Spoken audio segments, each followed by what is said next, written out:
Chapter 4. Number Life. I woke up but I couldn't see anything. This was normal and yet it freaked me out. My mom is dead. Why do I still live? Why her and not me? Why? She didn't deserve to die. I felt tears welling in my eyes and I began clenching my hand, in which I realized I had something. It felt like some kind of fabric.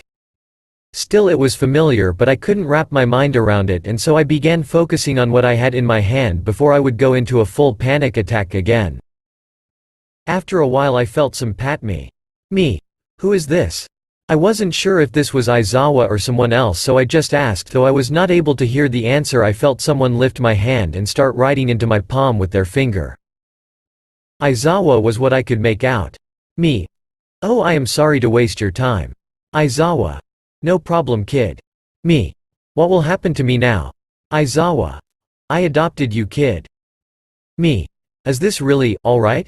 As a response, I felt him ruffle my head and write yes.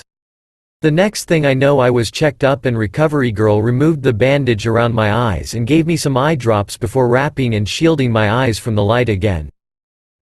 It was not like I could see anything, but I could actually recognize when it was light or dark outside. Only because I was blind didn't mean I couldn't see or enjoy the sun.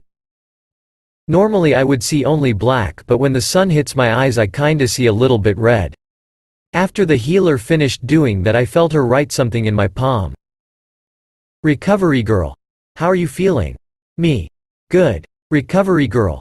Any pain? Me. No. After that I felt her put my hand down and instead I was given some fabric. I knew this fabric all too well. It was a change of clothes.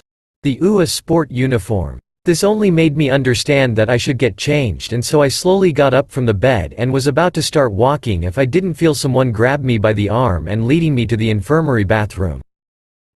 Once inside I could tell that the person went out and left me alone. So, I quickly changed. I don't deserve to life. My mom is dead after all. She should be the one living. Why couldn't I take her place? I am so useless. I began touching around myself until I felt the familiar touch of the mirror. Now this was something I always hated. The way I could see myself in a mirror never sit well with me, and so I powered up OFA and punched the mirror before I felt my quirk taken away and myself being not wrapped into a scarf but being hugged by someone. I could tell from the smell that it was Aizawa. He had this faint smell of coffee around him. Can't even kill myself. I am so pathetic. Why didn't you let me take a shard and just end my life? Why let me go on? I am not worth it?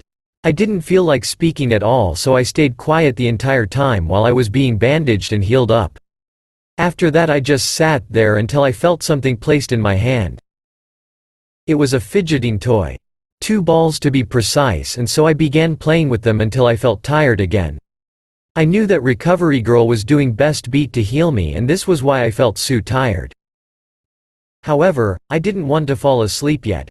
I wanted to die, and this was why my mind began thinking of a couple of ways so I could die. First, if I wouldn't eat anything, not that I could anyways. Then I would try and find something sharp to cut myself for bleeding out to death, or jump or poison myself or drug myself. These were the option I was felt of doing. Then again, OFA could basically kill me, and I was sure I broke my hand when I hit the mirror and recovery girl Fox stood up for me again.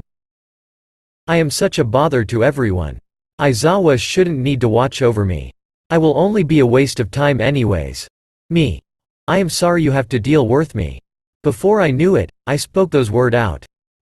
At first nothing happened, but then I felt someone pulling me into a hug and slightly rocking me back and forth, which made me fall asleep.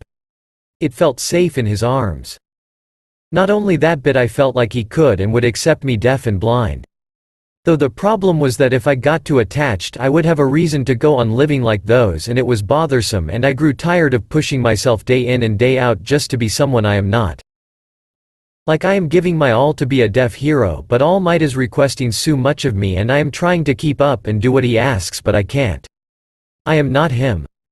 I am just me. I can't do what he can. Then there was my class expecting me to actually be there for them, for every single one of them. They got a problem, I would fix it. They need someone to talk to, I would listen.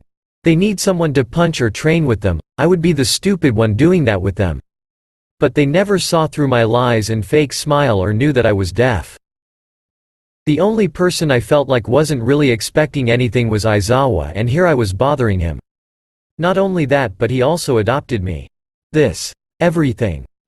It felt just wrong.